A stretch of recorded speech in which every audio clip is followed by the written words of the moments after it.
The apartment was too cheap. That should have been my first warning. I'm Ryan, and 3 weeks ago, my girlfriend left me for her CrossFit instructor. Real original, right?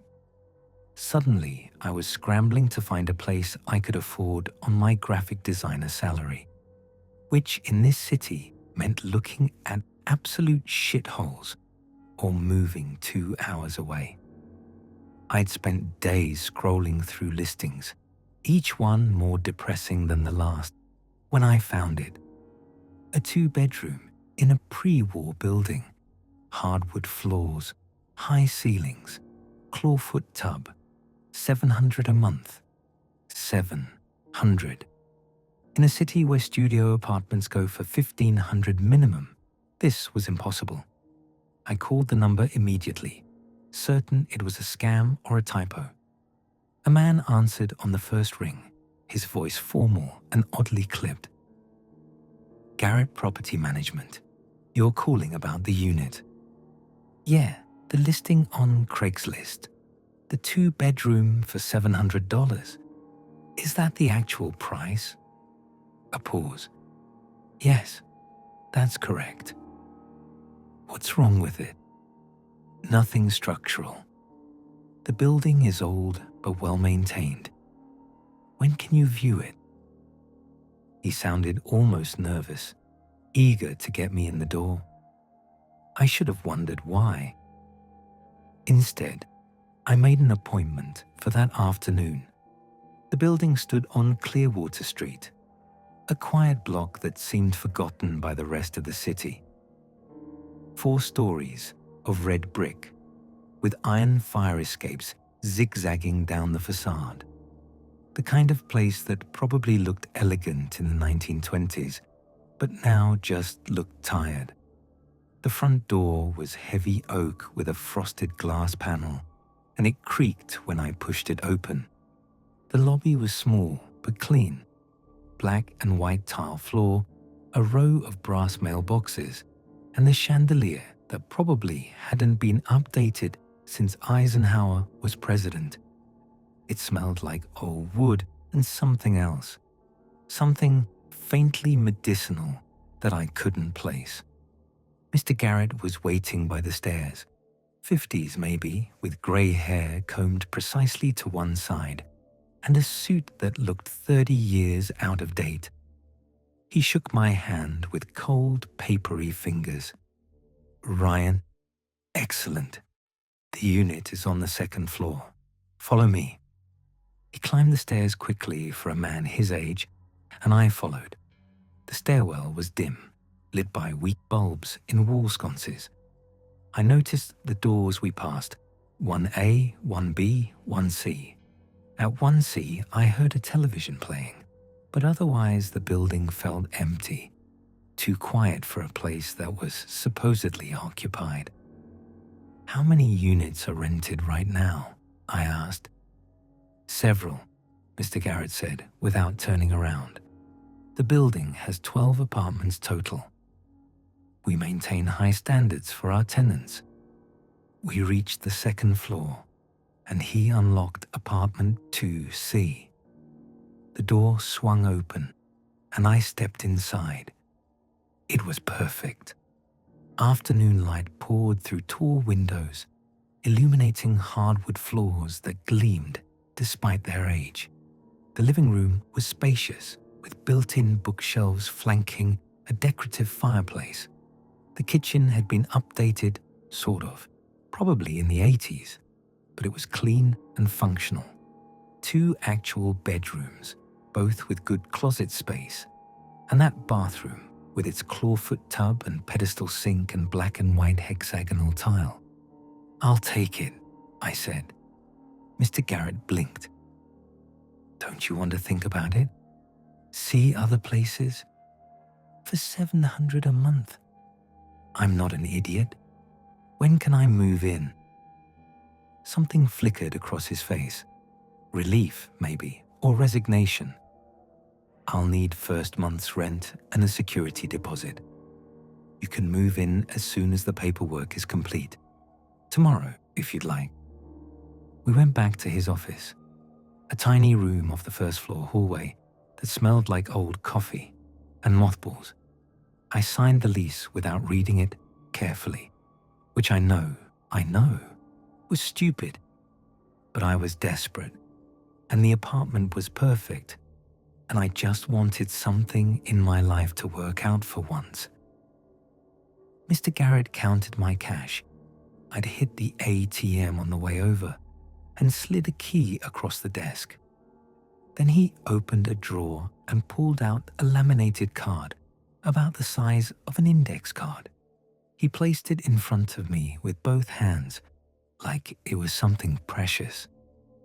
"Your key and the resident guidelines," he said. I picked up the card. It was professionally printed, the text centered and formal.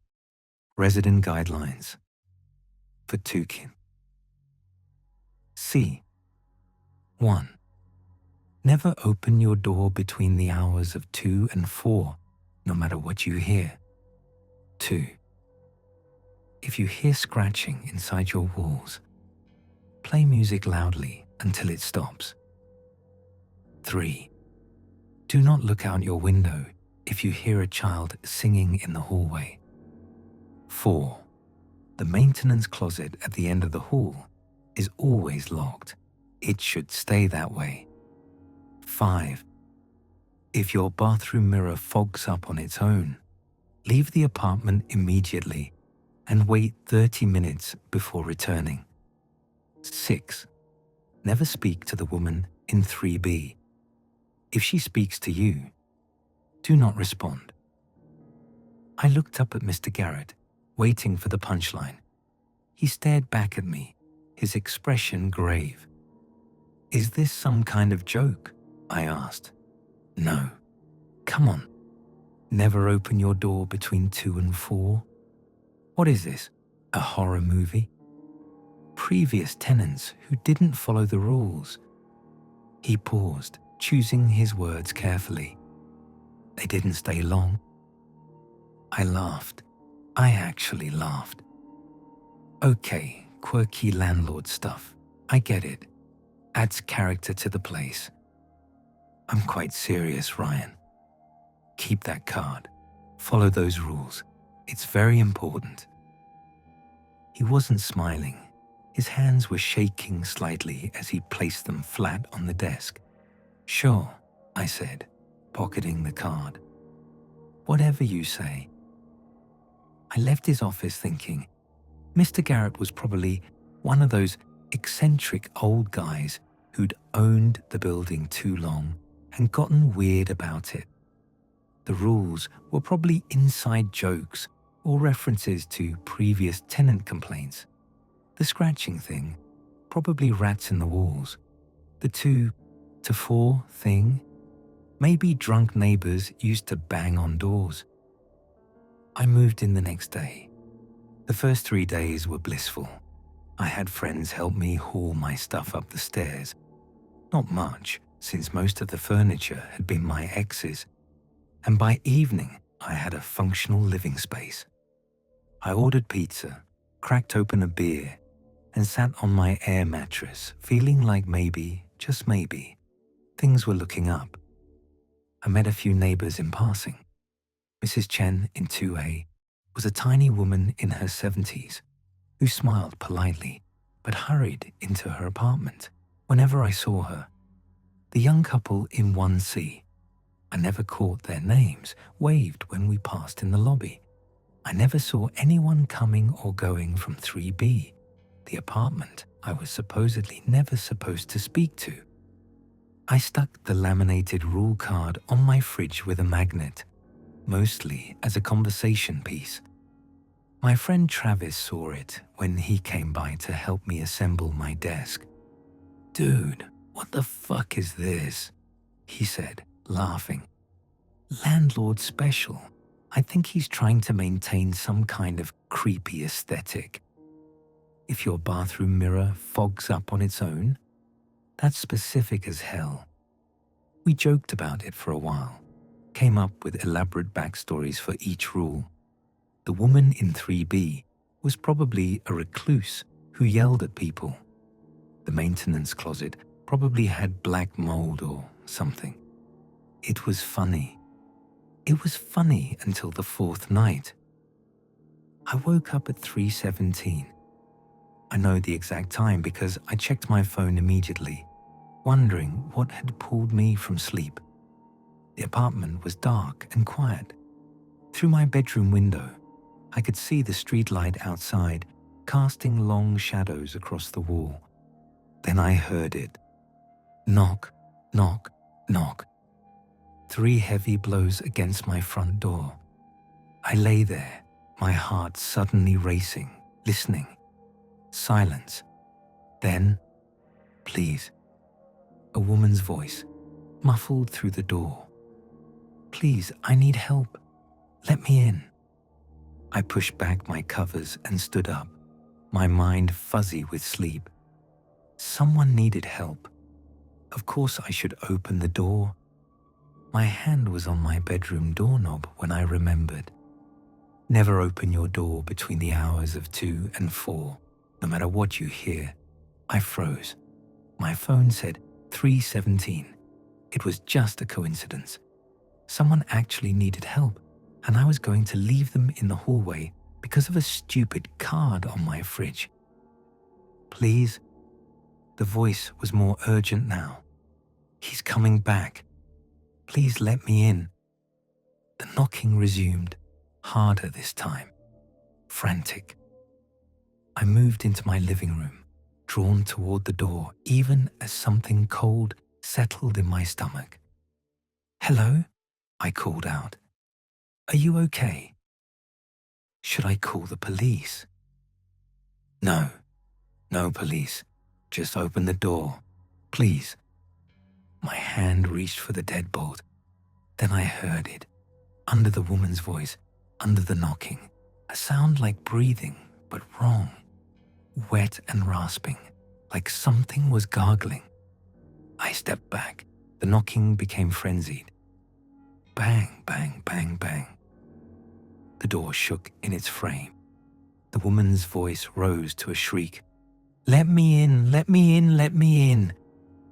Then nothing. The silence was so sudden and complete that it felt like pressure in my ears. I stood in my dark living room, shaking, staring at my front door. I waited 5 minutes. Then I crept forward and looked through the peephole. The hallway was empty. The light fixture overhead swung slightly, as if disturbed by movement, but there was no one there. Nothing at all. I should have gone back to bed. Instead, I unlocked my door, all the locks, the deadbolt, and the chain, and pulled it open a crack. The hallway looked normal. Worn carpet, cream-colored walls. The doors to the other apartments closed. But on my door, on the outside, were 3 deep scratches running vertically down the wood. Fresh scratches, the exposed wood pale and splintered. I locked my door and didn't sleep the rest of the night. The next morning, I examined the scratches in daylight. They were real, deep gouges that would have required significant force to make. I took a photo, thinking I'd show Mr. Garrett and demand, what? An explanation? An apology for his weird rules being connected to whatever the hell had happened? I ran into Mrs. Chen in the hallway that afternoon. She was carrying groceries, and I held the front door for her. Mrs. Chen, can I ask you something? She looked at me warily. Yes. The rules. The ones Mr. Garrett gave me. Did you get rules too? Her face went pale. The bag of groceries in her arms crinkled as her grip tightened. I don't know what you mean. The resident guidelines. The weird ones about not opening your door at night and I need to go.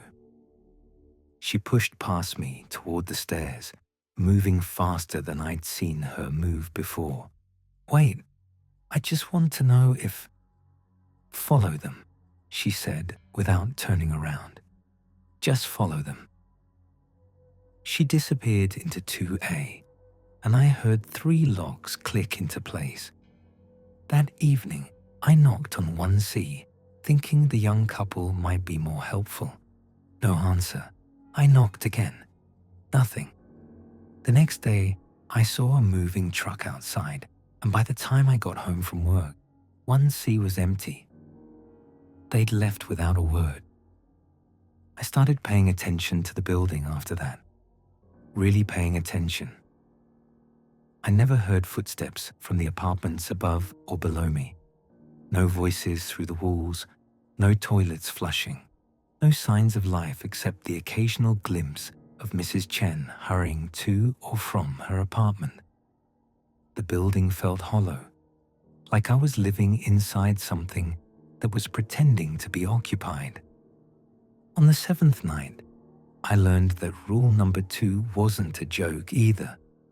I was watching TV around 11, some mindless action movie, when I heard it. A scratching sound, faint at first, coming from the wall behind my couch. Mice, I thought.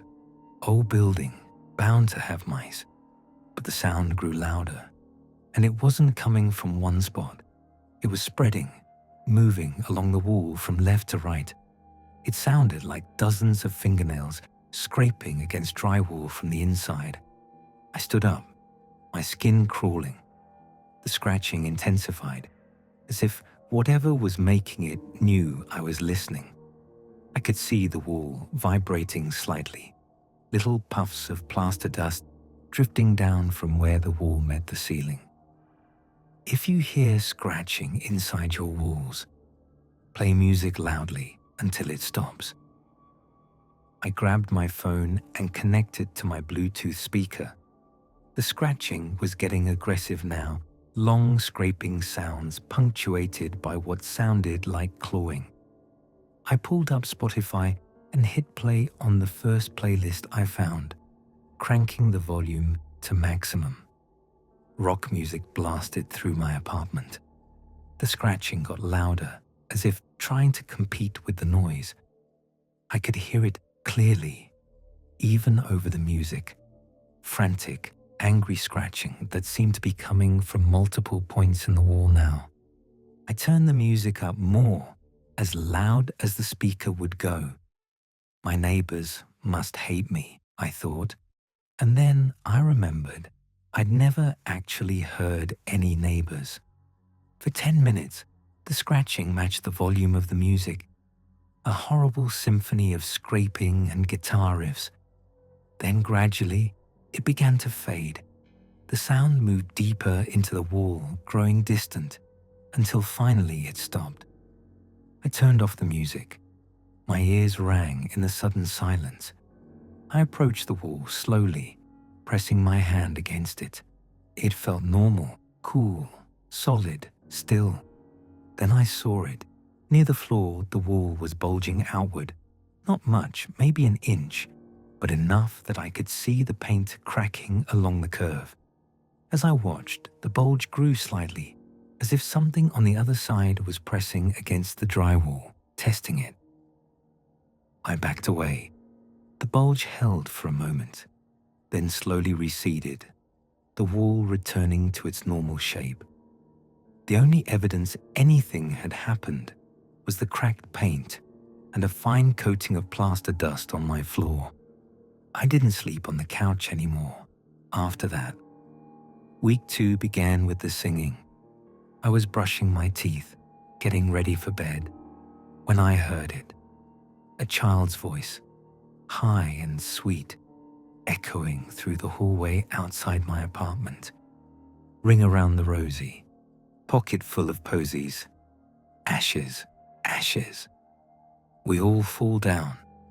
I stopped, my toothbrush still in my mouth. The singing continued, the same verse over and over, getting slightly closer. I walked to my living room window, the one that looked out over the fire escape, but also gave a view down the length of the hallway through the small window at the end of the corridor. Do not look out your window if if you hear a child singing in the hallway. My hand was on the curtain, ready to pull it aside. The singing was right outside now, maybe just a few feet from my door. What harm could looking do? It was probably just a kid who lived in the building, couldn't sleep, wandering around. Except no kids lived in this building. I'd never seen a single child. Ring around the rosy. The voice was directly outside my door now. I heard soft footsteps on the carpet, small footsteps like a child's. My hand trembled on the curtain. Just a quick look, just to see. I pulled my hand back and stepped away from the window. The singing continued for 45 minutes. The same verse, over and over, in that sweet, high voice. Sometimes it was close, right outside my door. Sometimes it faded down the hallway, but it never stopped, never varied, never paused for breath. I sat on my couch, hands over my ears, watching the shadows play under my door. At one point, I saw it, a shadow passing across the gap between the door and the floor. But the shadow was wrong. Too tall, too thin, stretched out like a fun house reflection. When the singing finally stopped, I waited another hour before I dared to move. Eventually, I crept to the door and looked through the peephole. The hallway was empty, but when I opened my door the next morning, I found small wet footprints leading from my door down the hallway, disappearing near the stairs. They weren't water. They were too thick, too dark. I didn't examine them closely. I stepped over them and went to work, and when I came home that evening, they were gone. That was when I saw her for the first time. The woman in 3B. I was coming back from the corner store, carrying a bag of groceries, when her door opened. Not all the way, just a crack, enough for me to see a sliver of the apartment beyond. It was dark in there, completely dark, even though it was only 7 in the evening. Then she stepped into the doorway. She was gaunt, her cheekbones sharp beneath papery skin. Her hair hung in limp grey strands around her face, and she wore a dress with a flower print that looked like it came from the 1960s. But it was her eyes that made my stomach drop. They were filmed over, cloudy like cataracts, but I could still feel them focusing on me. "You seem like a nice young man," she said. Her voice was soft, almost gentle. I remembered rule number 6. Never speak to the woman in 3B. If she speaks to you, do not respond. I looked away and kept walking toward my apartment, my keys already in my hand. "They all try to follow the rules," she called after me. "It never matters in the end. They notice you anyway." I unlocked my door with shaking hands and slipped inside, slamming it behind me. Through the wood, I heard her laugh. A dry, papery sound, like leaves rustling. That night, I heard furniture dragging across the floor above me. Heavy furniture scraping across wood. The sound went on for hours, back and forth, back and forth. The thing was, my apartment was on the top floor. There was nothing above me but the roof. Day 14. That was when I broke rule number 5, and everything got worse. I woke up and stumbled into the bathroom, still half asleep. I turned on the shower and waited for it to heat up, then stepped under the spray. Normal morning routine. I shampooed my hair, soaped up, rinsed off. The exhaust fan hummed overhead, pulling steam out of the room. Everything was fine. When I stepped out of the shower and reached for my towel, I saw the mirror. It was completely fogged over. every inch of it, condensation so thick that water was running down the glass in rivulets. But the exhaust fan was running, had been running the whole time, and my bathroom wasn't that steamy. The mirror shouldn't have been fogged at all, and certainly not like this. If your bathroom mirror fogs up on its own, leave the apartment immediately and wait 30 minutes before returning. The rules surfaced in my mind, but too late. I was already staring at the mirror, already watching as something began to happen in the fog. Words appeared in the condensation, not written by a finger. They just appeared, formed by some absence of moisture, revealing the clear glass beneath. You let her speak. I stumbled backward, my wet feet slipping on the tile. The words hung there for a moment, then more appeared below them. She knows you now. They all do. My heart was hammering. I grabbed my towel, wrapped it around my waist, and ran. I didn't stop to get dressed, didn't grab my wallet or my phone. I just ran out of my apartment, down the stairs, and out to my car in the parking lot. I sat there in my towel, breathing hard, watching the building. A few people walked by on the sidewalk, giving me odd looks, but I didn't care. I set a timer on my phone for 30 minutes and waited. Those 30 minutes felt like hours.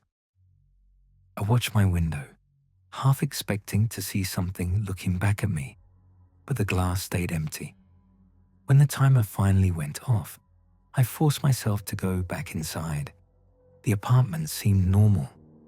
I went to the bathroom, my heart pounding, and looked at the mirror. It was clear, completely clear, no fog at all, as if I'd never showered. But the bathroom smelled wrong, like rot, like something dead had been left in a warm, wet place for too long. I opened the window and left it open all day, but the smell didn't fully go away for a week. That evening, I went to Mr. Garrett's office. I didn't knock, I just walked in. He looked up from his desk, unsurprised to see me. "Ryan, what the fuck is going on in this building?" He sighed and leaned back in his chair. For a long moment, he just looked at me, and I saw something in his face I hadn't noticed before. Exhaustion, deep, bone-deep weariness. "Sit down," he said. "I don't want to sit down. I want answers. The rules aren't a joke, are they? There's something wrong with this place. Sit down." His voice was harder this time. I sat. Mr. Garrett opened a drawer in his desk and pulled out a folder, old and yellow with age. He laid it on the desk between us and opened it. Inside were newspaper clippings, photographs, official-looking documents. "August 12th, 1974, he said, pointing to the top clipping. "Fire in this building. Started on the 4th floor. Spread quickly. 7 people died." I looked at the article. The headline read, "Tragedy on Clearwater Street. 7 dead in apartment fire." The photo showed the building, my building, with smoke pouring from the upper windows. "They rebuilt," Mr. Garrett continued. "Same foundation, same basic structure. The owner at the time wanted to preserve the building's character. They renovated it, made it nice again. New wiring, new plumbing, everything up to code. And the previous tenants never left." He looked at me directly. "The people who died in the fire, they're still here." I wanted to laugh, to tell him he was insane. But I'd heard the scratching in the walls. I'd heard the singing in the hallway. I'd seen the woman in 3B with her cloudy eyes. "The rules," I said. They're not to keep us safe. They're to keep them from noticing us. Yes. He pulled out another photograph, this one older, black and white. It showed a woman in a flower print dress, smiling at the camera. She looked young and vibrant and alive. She also looked exactly like the woman in 3B. Dorothy Crane, Mr. Garrett said, lived in 3B. She was one of the ones who didn't make it out. But I saw her. She spoke to me. I know. That's the problem, Ryan. Once they notice you, once they know you're aware of them, they want what you have. What do I have? Life. He said it simply, like it was the most obvious thing in the world. You're alive. You exist in the current moment, in the real world. They're stuck, trapped in the moments of their death, playing out the same patterns over and over. But when they become aware of you, when you break the rules and draw their attention, they remember what it was like to be alive, and they want it back. I thought about the thing that had knocked on my door at 3:17, begging to be let in. I thought about the scratching in the walls, the singing in the hallway, the words on my mirror. The rules are barriers, Mr. Garrett said. They create blind spots, ways to exist in the building without being fully perceived. But every rule you break makes you more visible to them. And once you're visible enough. He didn't finish the sentence. He didn't have to. I need to leave, I said. I'll break the lease. I don't care about the deposit. You can try. He closed the folder. Others have tried. It doesn't usually work. What does that mean? He just looked at me with those tired, sad eyes. I left his office and went back to my apartment. I started looking at new listings immediately, sending out messages to landlords, arranging viewings. I'd leave. I'd find somewhere else. The hell with the low rent and the nice apartment. I'd sleep in my car if I had to. Over the next few days, I became obsessed with the maintenance closet. It was at the end of the 4th floor hallway, unmarked, painted the same cream color as the walls. I'd walked past it 100 times without really noticing it. But now, every time I went up to the roof to make phone calls, the cell service was better up there. I found myself stopping in front of that door. The maintenance closet at the end of the hall is always locked. It should stay that way. Why that specific closet? Why was it so important that it stay locked? I started hearing sounds coming from it. Late at night, when the building was quiet, I'd hear whispers, crying, scratching. The same scratching I'd heard in my walls, but muffled, distant, coming from behind that locked door. I researched the fire, spent hours on the library's newspaper archive, reading every article I could find. The fire had started on the 4th floor, in a maintenance closet. An electrical problem, they'd said. It spread quickly through the old wiring, and by the time the fire department arrived, the top 2 floors were engulfed. 7 people died. I found their names. Dorothy Crane, 3B, Robert Miller, 4A, Janet Reese and her son Timothy, 4C, Howard Price, the maintenance worker, and 3 others who'd been in the 4th floor hallway when the fire broke out, trying to escape. Howard Price had died in the maintenance closet. According to one article, he tried to lock himself and 3 others inside, thinking they could wait out the fire. They'd been wrong. The closet was directly over where the fire had started, and they'd suffocated from the smoke. That night, I stood outside the closet at 3 in the morning, listening. The whispers were clearer now. I could almost make out words. "Help us. Let us out. Please. It's so hot. I can't breathe." I reached for the doorknob before I caught myself. The metal was warm under my hand.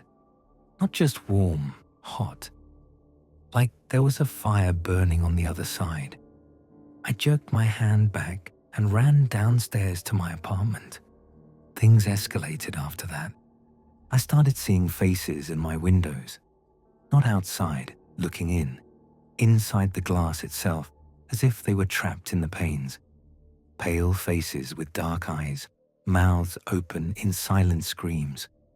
When I looked directly at them, they'd vanish, but I could always see them in my peripheral vision. Handprints appeared on my ceiling. Small handprints, like a child's, in a substance that looked like soot.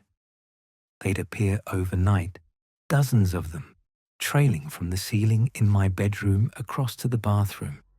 I'd wake up and they'd be there, and no matter how much I scrubbed, they'd be back the next night. The woman in 3B started leaving her door open.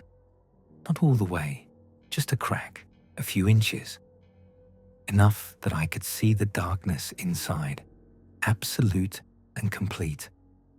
No light reached into that apartment, and sometimes, when I walked past, I'd hear her voice drifting out. "Come in, Ryan. Come visit. We could be friends." I never answered. I never even looked at the door directly. But I knew she was standing there, just inside, watching me pass. The sounds from the non-existent apartment above me got worse. Furniture dragging, footsteps, and sometimes voices.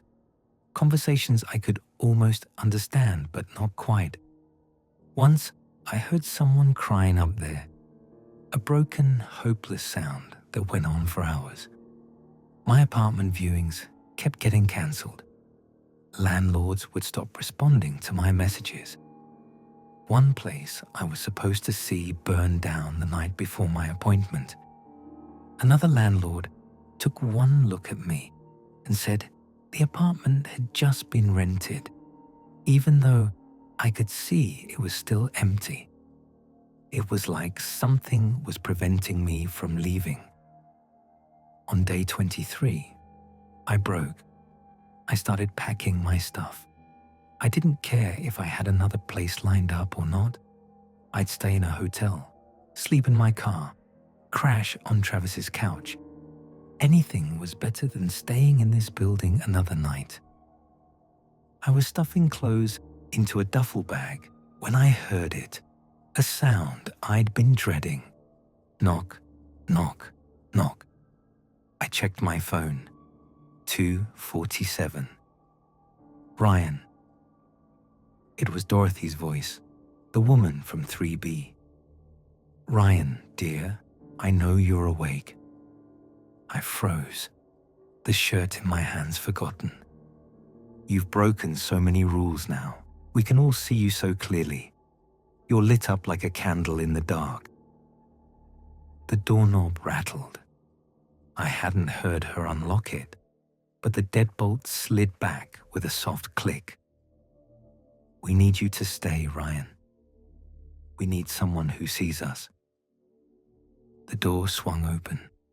Dorothy stood in my doorway, her cloudy eyes fixed on me. But she wasn't alone. Behind her, filling the hallway, were others. A man with burns covering half his face, a young woman whose head tilted at an unnatural angle. A child, Timothy Reese, I realized, with soot stains around his nose and mouth. And more, so many more, not just the 7 who died in the fire. I saw people in clothes from different decades, people who looked like they died in different ways. The building had been standing for nearly a century. How many people had died here over those years? How many had been absorbed into its walls? "The rules are a test," Dorothy said, moving closer. "When you break enough of them, when you become visible enough, you become part of the building. You become a rule. I tried to run, but hands grabbed me from all sides, not just from the figures in my doorway. Hands reached out from my walls, my floor, my ceiling. The building itself was grabbing me, pulling me toward the door, toward the hallway, toward that mass of dead faces. "You'll understand soon," Dorothy said, almost kindly. "It's not so bad. You get used to the in-between, and you'll have company. We're all here together." They dragged me toward the stairs. I fought, screaming, but no one came. No neighbors burst from their doors. No one called the police. The building was empty except for the dead, and they were all around me, their cold hands on my arms, my legs, my face. We climbed to the 4th floor.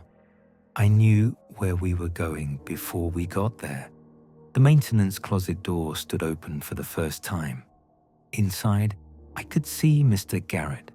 He was standing in the dark space, along with other figures I recognized from photographs, previous tenants, people I'd seen in the building's history. They all had the same look, resigned, exhausted, trapped. "I'm sorry, Ryan," Mr. Garrett said. His voice was soft, apologetic. "Someone has to maintain the rules. Someone has to greet the new tenants, give them the guidelines, watch as they inevitably break them. The building needs us. It feeds on us, on the attention we give it and the attention it gives us. We're stuck in the loop, playing our parts over and over." "No," I tried to say, but my voice wouldn't work. Dorothy leaned close, her breath cold against my ear. "The rules were never meant to protect you. They were meant to identify you, to test who would be strong enough to join us, who would be aware enough to see what's really here." The hands pulled me into the closet. The door swung shut behind me, and in the darkness, I felt the building settle around me, into me, through me.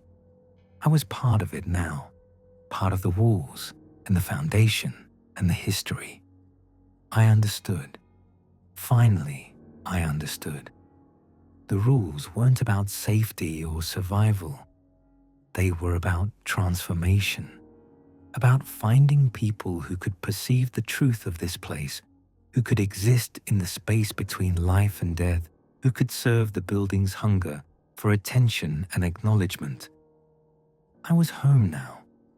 This was where I belonged, where I would always belong. 1 month later, a young woman named Jessica Torres stood in the lobby of the building on Clearwater Street, looking up at the tired facade with hopeful eyes. The rent was impossibly cheap for a 2-bedroom, and she'd been searching for weeks. This was perfect. This was exactly what she needed. The landlord, a young man in his 20s with tired eyes, met her at the door. His name was Ryan, and his voice was oddly formal as he showed her the apartment. "It's wonderful," Jessica said, looking around the spacious living room, the hardwood floors, the tall windows. "I'll take it." Ryan nodded. He'd known she would. They always did. After she signed the lease, he reached into his desk drawer and pulled out 2 items, a key and a laminated card. He placed them in front of her with both hands. "Your key and the resident guidelines," he said. Jessica picked up the card and read, "Resident guidelines for 2C. 1. Never open your door between the hours of 2 and 4, no matter what you hear. 2. If you hear scratching inside your walls, play music loudly until it stops. 3. Do not look out your window if you hear a child singing in the hallway. 4.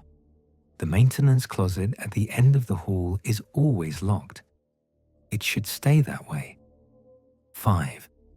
If your bathroom mirror fogs up on its own, leave the apartment immediately and wait 30 minutes before returning.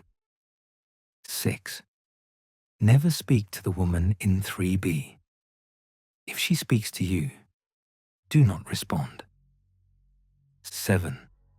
If the man in 2C tries to warn you, do not listen. He doesn't understand yet. She looked up at him, confused. The man in 2C. But that's my apartment. Ryan smiled. It didn't reach his eyes. He couldn't remember anymore what a real smile felt like. A previous tenant, he said smoothly. The rules haven't been updated in a while. Don't worry about it. Jessica laughed nervously. Is this some kind of joke? These rules are pretty weird. No joke, Ryan said. His voice was flat, emotionless. He'd had this conversation before. He'd have it again. Previous tenants who didn't follow the rules, they didn't stay long. Right. Okay. Jessica pocketed the card, still smiling uncertainly. Quirky building character. I get it. Ryan watched her leave, clutching her key and the laminated card. He knew her schedule already, knew she'd move in on Saturday, knew she'd probably break rule number 1 within the first week. They usually did. The rules were designed to be broken, after all. That was the point. He returned to his office and sat down at the desk. Through the window, he could see the building across the street. Normal people living normal lives. He'd been one of them once. The memory felt distant now, like something that had happened to someone else. A cold hand touched his shoulder. You're doing well, Dorothy said, from behind him. He didn't turn around. He never did anymore. She seems promising, aware, sensitive. She'll see us soon enough. Yes, Ryan said. Does it still bother you? The lying. Ryan thought about that. Did it bother him? He wasn't sure he could feel bothered anymore. He felt hollow, present but not present, existing in the space between moments, caught in the building's gravity, unable to escape. No, he said finally. Good. Dorothy's hand squeezed his shoulder, her fingers cold through his shirt. You're learning. You're becoming what you need to be, what the building needs you to be. She drifted away, and Ryan heard her door, 3B, click shut. He sat alone in his office, listening to the building settle around him. He could hear all of it now. The scratching in the walls, the singing in the hallways, the whispers from the maintenance closet. He could hear the building breathing, living, waiting. In his pocket, his phone buzzed. He pulled it out and looked at the screen. A text from Travis, his friend from before. Dude, where have you been? You haven't answered any of my calls. You okay? Ryan stared at the message. He should respond. He should tell Travis to stay away, to never come to this building, to forget he'd ever known someone named Ryan who lived on Clearwater Street. Instead, he turned off his phone and put it back in his pocket. It didn't matter. Nothing from before mattered. That life was over. He had a new purpose now, a new role to play. He was the landlord, the greeter, the one who handed out the rules and watched as they were inevitably broken. He was part of the building's cycle, and the cycle went on forever. Jessica moved in that Saturday with the help of her roommate and her brother. Ryan watched from his window as they carried boxes up the stairs, laughing and joking. So alive, so unaware. He wanted to warn her. Some small part of him that still remembered being human, wanted to run out there and tell her to leave, to never come back, to tear up the lease and find somewhere else to live. But he couldn't. The building wouldn't let him. When he tried to move toward the door, his legs wouldn't work.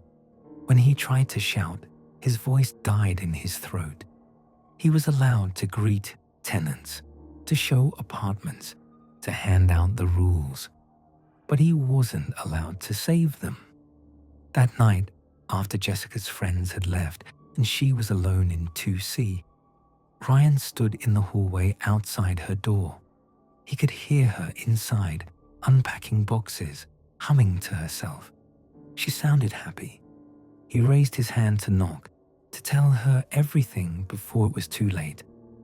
But his hand stopped inches from the door, frozen in place.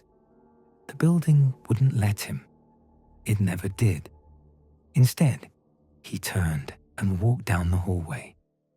As he passed 3B, Dorothy's door opened a crack. "She's perfect," Dorothy whispered. "I can already see the light in her. She'll break the rules. She'll become one of us." "Yes," Ryan said, because that was all he could say.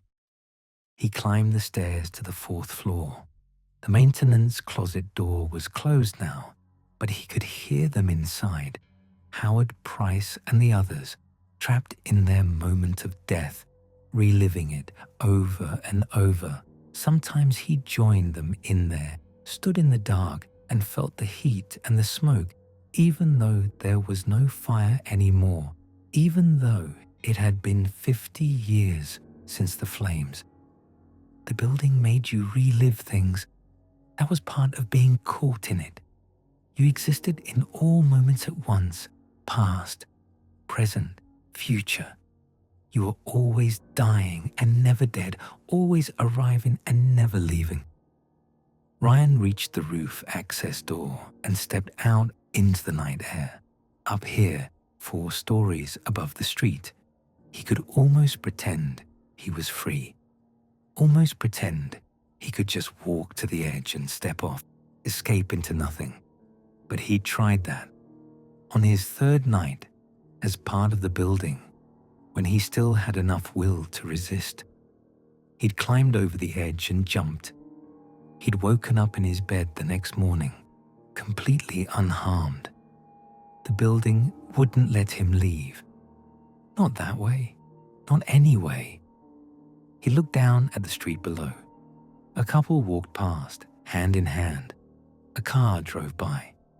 Normal life, continuing without him, not knowing what existed in the building behind the red brick facade. How many others were trapped like this? How many buildings in how many cities had their own hungry ghosts, their own sets of rules, their own cycles of consumption? Was he the only one?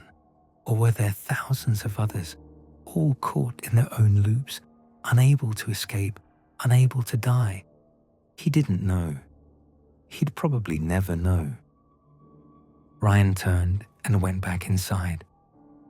On Jessica's 4th night in the apartment, Ryan stood outside her door at 3:17.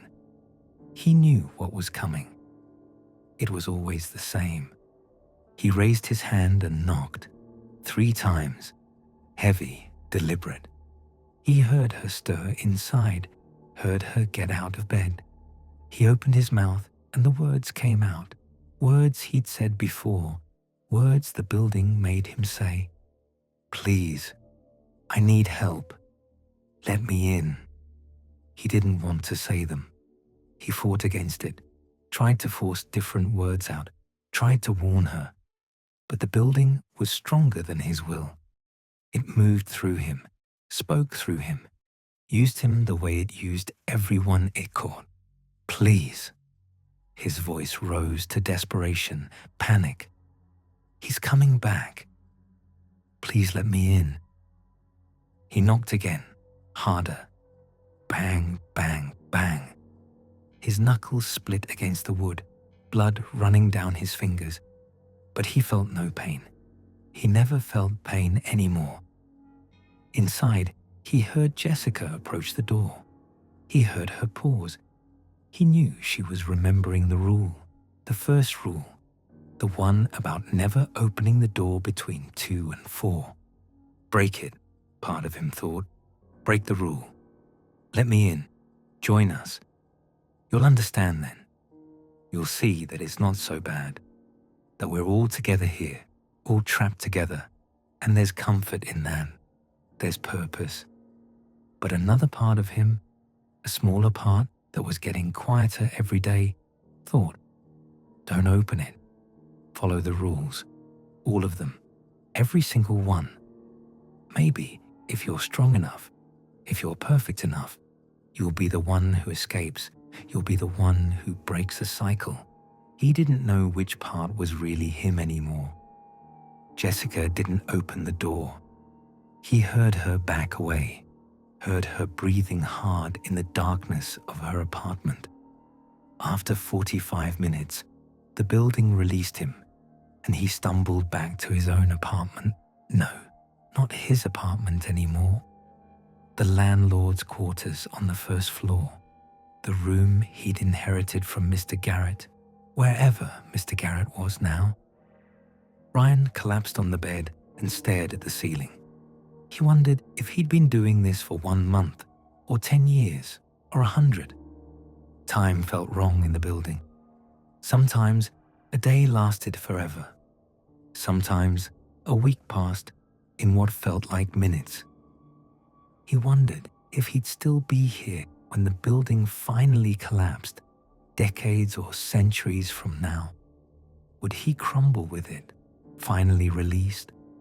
Or would his ghost linger in the rubble, still trying to hand out rules to people who would never come?